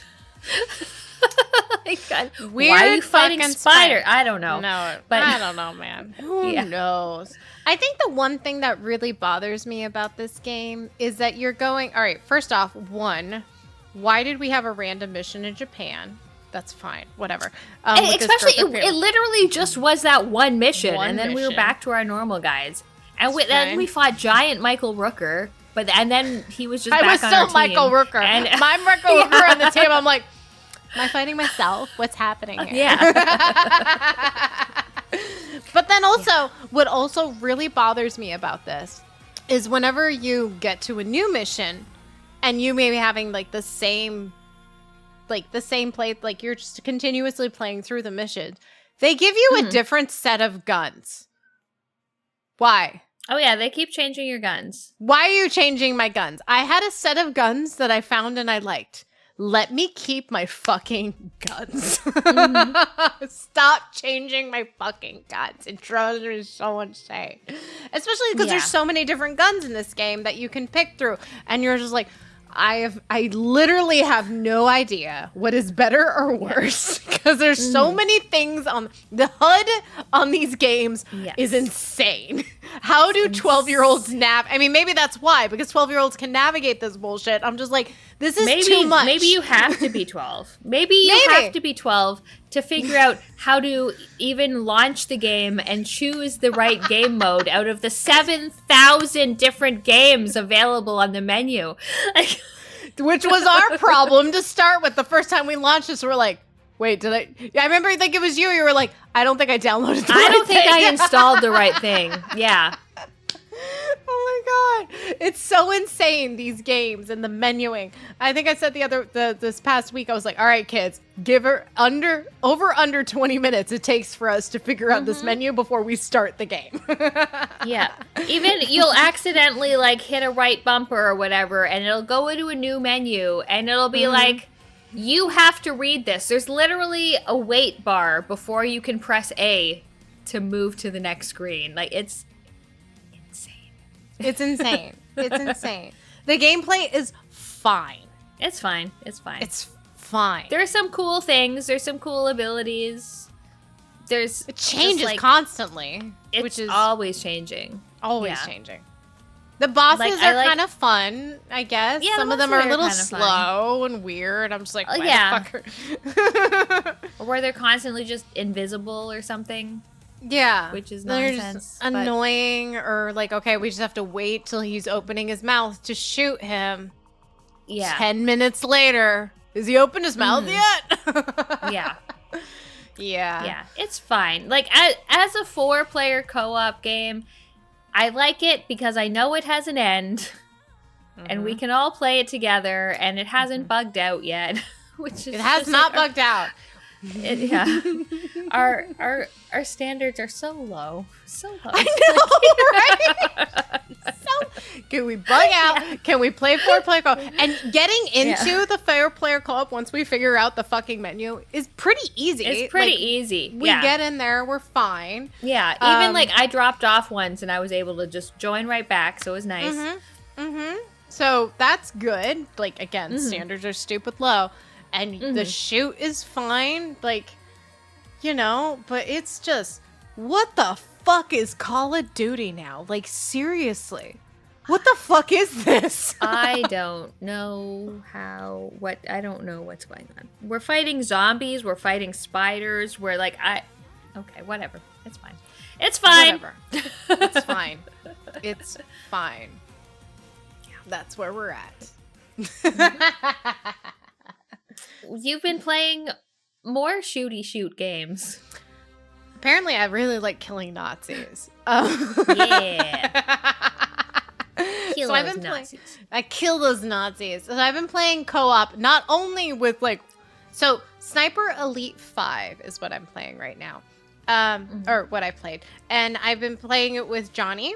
And and then I'm also playing with Briz because I like it so much. Because it's, I'm like, it's great co-op. Do I know what is happening in this story? No. Because I don't care. Because it is, I feel like the main character is like my second-rate Blazkowicz from Wolfenstein. Like, that's literally what he is. He's my basic bitch Blazkowicz versus, like, so this guy, but...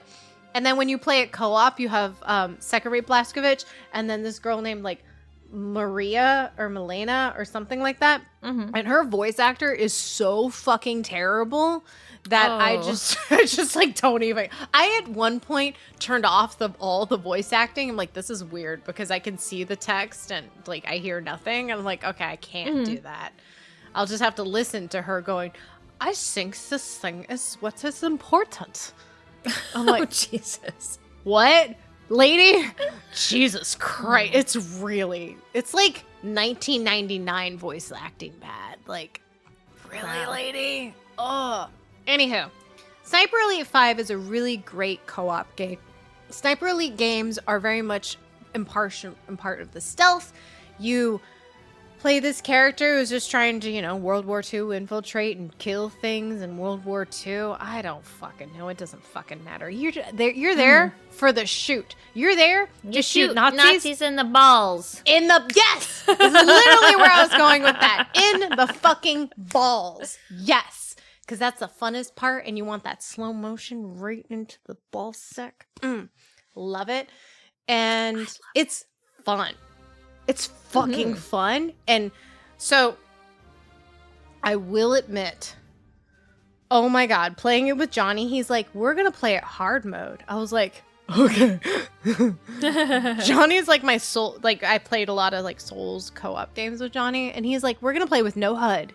We're going to play with bullet drop. We're going to play with wind. We're going to play with all these things. So it's like, and no HUD. So, and no realistic zoom. So when you look at your binoculars, you're just looking at your binoculars. You can't zoom in on your binoculars. Oh, interesting. Yeah. You can, when you get your sniper rifle, you have one level of zoom. And yeah, there's no like indicators or anything. It is realistic as we're playing super hard mode, and it's fucking great. Oh my God. It's so interesting playing it from this different perspective versus having, the complete opposite, like Call of Duty, where things are all over the screen all the time, and then you remove it in a Sniper Elite, and you're just like, I have my gun, I have my binoculars. I can see, if I have binoculars, I can see this guy is 150 meters away. I pull up my gun, and I have to set my scope to about, let's say, like 200 meters, and then adjust it accordingly with the wind and the drop. And oh, wow. Oh, my God. It's fucking wild. Sounds intense. It's amazing. I will say we did make it so you can kill the guys easier, but you're also killed easier. So, like, one shot will actually kill them, which is, but, like, you also... I forget what the settings had. Anyhow, so it's hard mode, and it's great, and it's difficult, and it's fun, and if it had more than 2 players, oh my God, Pam, we'd just... Why don't they just take every Sniper Elite and add 2 more put players? In a 4-player co-op or a 4-player co-op zombie mode? Just take literally every single map and just be like, here with zombies and 4 players. Like, why don't you do that? Why don't you do that?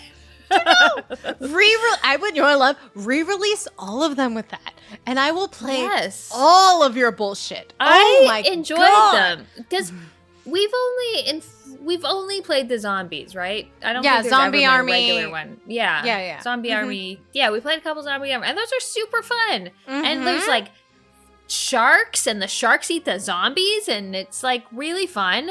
And so if you just take every Sniper Elite and turn it into a 4-player zombie co-op game, that would make me happy, and do it, please. That would be amazing. I would love it, and we would have such a great time, because there's nothing better. It's sitting up on a hill. I'm sitting up on a hill, and then you are like, all right, I'm going to go infiltrate. So you go infiltrate, and I just go boom, boom, boom, and you go run. Oh! And then there's like traps and stuff you can set, like sound alarms or grenades onto the bodies, and you're just like, oh. And then there's tanks you can go kill. Like, Pam. I want it. I want it so bad. It's never going to happen. It's fine. Anyhow, Sniper Elite 5 is great. What is the last game we played? So the last game we played, and I'm pretty sure we started playing this on the same day without talking about it at all. We are oh my God. We're like women who are on the same like monthly cycle. Like I swear to God. Yeah, you messaged me and you're like, oh my God, you need to play Cat Quest 3. And I was like, I started playing that yesterday. I was like, what the fuck? Yeah. I played that, started playing it yesterday. What is wrong with you? How did you know? Because I've been playing on PlayStation, so clearly you cannot see me we haven't even been it. able to see each other. I've been playing on Xbox, so yeah. So the Cat Quest games, I haven't played the first one, but they're super cute. Little co-op games, or you can play them on your own, and you're a cat on a quest. And in Cat Quest 3, you are a pirate cat, taking on the pirates of the high seas. You've got your little ghost buddy helping you out, and he's probably got some secret shit that's going on with him. And it's just like a top-down overworld, and you sort of run through the things, and you drive a boat through the things, and there's like little dungeons to go in, and sometimes the dungeons are top-down dungeons, and sometimes they're little 2D side-scrolling dungeons, which is very cute. You find new equipment like helmets and chest pieces and ranged weapons and melee weapons, and new spells. And one of my favorite things about these games is how they handle the loot, because there's only so many. Like, say there's 50 pieces of each piece of loot, but you can find, like, say you have your pirate sword, and it's a level 1 pirate sword, but then you open a chest and you find another pirate sword, and it just levels it up to 5. So it's not like another piece of gear you have to do it. It just like automatically, oh, you already have that? We're just going to boost it. Like, it's so good. I fucking love it. And you don't have to re-equip. You just like, it's that level now. And you're like, yeah. Oh, thank you. It's so good. So nice. What weapon did you play with the most? So I almost never used my melee weapon once I got a arcane wand. Oh, I did love the arcane. I switched because you played it co-op, I played it solo. Yeah. Because husband doesn't play this game, he just sits there and watches me play them. So again, this is only couch co-op. This is not online co-op at all. Yeah. But I mean, it's still fun single player co-op. Don't get me wrong. But when I always had arcane magic and cat claws, just like really, really fast. Yeah, I love it. It's so fun. It's full of just cat puns. It's fun because I played Cat Quest 2, and in that one you played as a cat and a dog, so there was cat and dog puns. But this one is really focused back on the kitty cats. But you just like explore this little overworld. You find dungeons, you find treasure chests. There's little puzzles out in the world that you have to figure out how to solve. Most of them are like pretty simple puzzles. Yeah. And then there's one of my favorite parts of it when you found the love books, and it turned into like a little choose your own adventure. It would give you like, oh no, this is what happened. And it's like, did you say this or did you say this? I thought that was so adorable. So cute. I fucking loved that part of the game. The little like sort of mini games that you have in it, like that. Just like, yes. So cute. Yes. I liked it. My least favorite part was actually the ship combat. I could have done without ship combat. Yes, I'm very terrible at driving a vehicle at any point in any game. So and in co-op, we did find the best way was Dylan would stay on the boat and run around and shoot it, and I would just get off on the closest island and just ranged attack. So you only had one boat in co-op? Yeah, you're on the same boat. So what would you do if you were both on the boat? If you're both on the boat, so it's like, you can fight for control of the boat. It's yeah. Like you can both shoot, you can both try to drive. Like Oh, yeah. I don't know why I just assumed like you'd have 2 boats. Nope, just one boat. Okay. Okay. Okay. Yeah, I remember the first time I was trying, I was like, why is this so hard to drive? And it was because we were both trying to drive. You're both going the opposite direction. Yeah. Yeah, but once we figured that out and we're like, okay, one person drive, one person shoot. Just shoot. But then even still, it was like, okay, one person take the boat and one person just cast all your magic spells from land. Mm-hmm. No, that would be the way to go, honestly. Like, that's Yeah. way better. Oh, I didn't realize that. That's fun, though.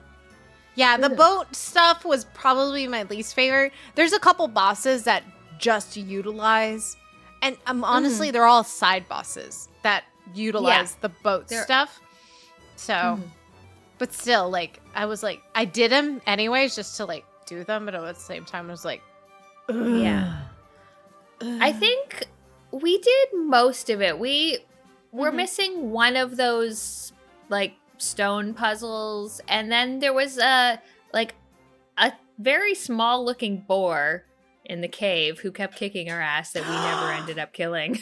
Oh no, so those things, so there's like 3 bosses at the end that are part of like the big mama who has like the kill board. You know, like, oh, you kill these things, you get that. So that one is actually like the final boss. The final boss. Yeah, we didn't get that one. No, fuck that shit. That and the rubber ducky that circles around you the whole time. Oh, we did get the rubber ducky. Oh, you did? Oh, good for you. Yeah, we got that. Because, again, one person could be on the boat and one person could be on land, which made it a lot easier. It was... I found the game in general, like, was pretty easy, although there was definitely a where the fuck is my character problem in co-op mode especially, because Dylan really liked, there was like a shield magic attack, which just puts this big, fairly opaque shield around both of you, and then I'm like, who am I? I don't care, just attack. Yeah, I could definitely say that, especially when you're in the overworld where it's like more top down versus some of the dungeons are more like 2D kind of side scrolly boys, where I'd be interested to see like you can't venture outside of each other's rooms, right? Unless you move on to another room, right? So it's like how that navigated, but yeah, I would definitely have confusion playing with another person with those, but it's still a fun game. It's still like great co-op, great cute little catness. I liked how this one felt a little bit more concise and shorter than the previous one. The previous one I felt like, again, playing it solo for both of them, 2 and 3, the second one felt a little bit too long. This one felt like the right length, the right kind of like pacing and tempo and such. And especially once I beat Dracula's castle, and it's so cute. 8-bit castle. 8-bit castle, you're playing fucking Castlevania, and then you get these armors that are like, for depending upon how much health or how much hit points you get health back. And I was like, you drain health, I was like, oh bitch. Here we go. Because I'm like using the claws a lot, which are very fast, so my build was always based upon how fast you go on anyways.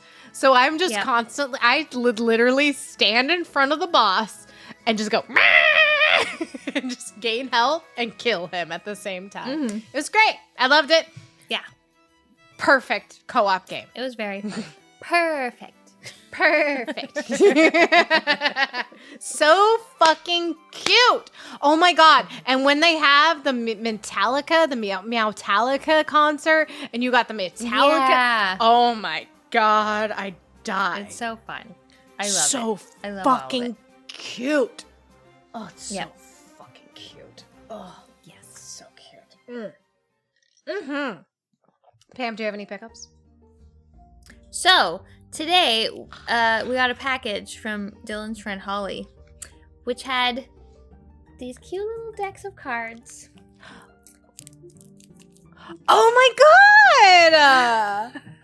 That's so They're cute. little- They're just literally decks they're- of cards? They're little decks of Hollow Knight cards. I'm not sure where she got Oh my god, them, we're playing but they're, poker with them. They're adorable. And they're just like, you got your shade. Like, they're so cute. Oh my god, that's so cute. I love that. I haven't seen these before. They say, what do they say on the top? They say, Slug Cat Go. But yeah, we just got these today. So, oh, a Jack of Diamonds. Yeah. That is so cute. You have to play card games with them now. We're totally playing poker with them. We will definitely play poker. Or with why? Oh, interesting. I'm used. I think. Oh, Dylan opened this. He probably shuffled them. That's why. I'm like, why are they not in order? That's weird. But yeah, I love cards. I want to play cribbage. I need to get a cribbage board. Have you ever played cribbage? No. No. I will play anything. I love it. Yeah, when you come here, we can play cribbage. Absolutely. I'll be coming there soon. Don't worry. We're going to make that happen. We're making it happen. I got points on my credit card. I'm just going to like buy a ticket. Amazing. Yeah. What did you get? So I love Canvas Quest, which is a vendor I discovered like at Too Many Games, or I think at the con that we go to in Connecticut at some point. It's actually so cute because the con we go to at Retro World Expo, which we don't really go to anymore because whatever, who cares? I saw them in the elevator, and like I was with them in the elevator, and I was like, "Oh, you guys are Canvas Quest," because I buy pin. Like if you've ever like nobody's been to my car besides like you and a couple other people, but if you've ever been in my car, If you've ever been in my car, if you've ever been in my car is full of nothing but fucking pins pinned all over the fucking place, like a fucking 12-year-old. all over the ceiling, all over the console, like everywhere. Yeah. Like, I'm a fucking teenager, and I fucking love them. And I spend way too much money, but it's fine on them. But I love them. They're such nice people, and they create beautiful pins. So they created this new thing where they have mystery boxes. And I was like, fuck yeah. I'll do a mystery box. Fuck it. So I bought a mystery box, and they sent it to me, and I just got it today. And they sent me this cute little card saying, like, you're our first mystery box customer. Aww. I was like, That's cute. I love you guys. Because every time I see them at a con now, they're like, hey, Michelle. Like, they know my name. I'm like, cute. So I got a mystery box of magnets because I'm trying to progress from pins because I'm running out of room in my car. And so I moved on to magnets. So I got this cute Hollow Knight one. I got like 8 of them. So I got a Hollow Knight. I got a Chocobo. It's like they know me, weirdly. Yeah. It this is. like awesome Metroid one. Oh. There's a Metroid one, a Hello Kitty, Kirby, Bubble Bobble. Yeah. Hello Kitty is so cute. I fucking love these. I cannot wait. Oh my god. I'll put the picture up because I'm just like posting these like flashing these in front of the screen. Fucking Kirby. I fucking love. Okay, legit. Never played a Kirby game in my life, but I fucking love him. He's so fucking cute. And then I did buy an actual Kane because we love Kane because he's a treacherous dragoon. Such a traitor. But I love Canvas Quest. Like, I think the quality of their pins is great. They make great little designs, whether or not they're actual like one-to-one replicas of the actual game, but of their own representation. Like, I think they're still very good and they're really good quality. Love them. Really nice people. So every time I see them at a con, I make sure to buy something from them. So, and then they sent me a cute like note with it. I was like, love it. Anyhow, that's nice. I love it when things are nice. And I like that they're all good. Like, I find like, I don't know, I'm like always so like, ooh, a mystery box. And then usually when I get it, I'm like, I don't like any of these things. But like all of those things are like pretty good. I know, right? I was like, all of these things are great. Like, I don't know why, I especially love this Metroid one. Like Oh, that's yeah, the Chozo. Yeah. badass. And then of course it's like they know me. And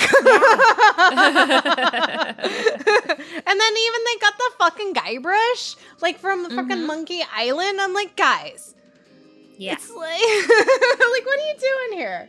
So I love it. I love them. They're great. So highly recommend and support small businesses like them. So all about the small business support. So yeah, that's it. It's gonna take me forever to edit. I don't care. It's gonna be fun to edit. It'll be fun. And I feel like there's a bunch to cut out. So What are you talking about, Pam? I never cut out anything. anything. Just all the pee breaks, all the drink breaks, and just leave it right in there. It's fine. It's fine. But yeah. Well, thank you all for listening. And if you want to talk to us, leave us a comment here on the YouTube video. If you're listening to it in a podcast form, then go to the YouTube video and leave us a comment. I swear to God, I might check once in a blue email? moon.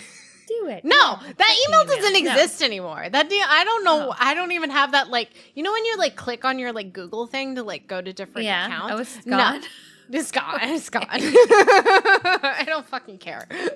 Sorry. But yeah, and if you like what you heard here, be sure to check out more fun podcasts, part of our network, which is a Polymedia group, which has great podcasts, polymedianetwork.com. Great podcast about Goosebumps, which is a great little series that we all grew up with and we're all terrified of. And movies and video games and souls and indies and whatever is in there. Like everything we talk about is within our group. Is great. Great. Good times. Oh, good. Yep. You can also support the network on Patreon, which we never talk about. Well, this is only the second time, I think. But yeah, Polymedia Network on Patreon. You can join the Discord and you can talk to us and all the other people. Snestrunk's in there. Talk about push-ups. It's great. Yeah, you can join the push-up challenge. I'm not in that because I can't do a push-up.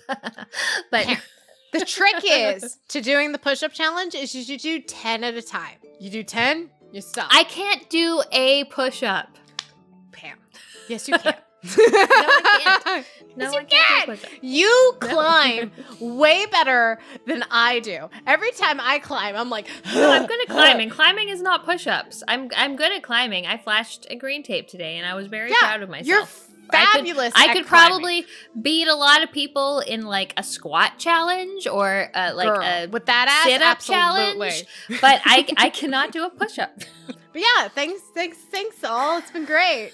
Happy New Year. Happy 2026. Happy 2026. Yay!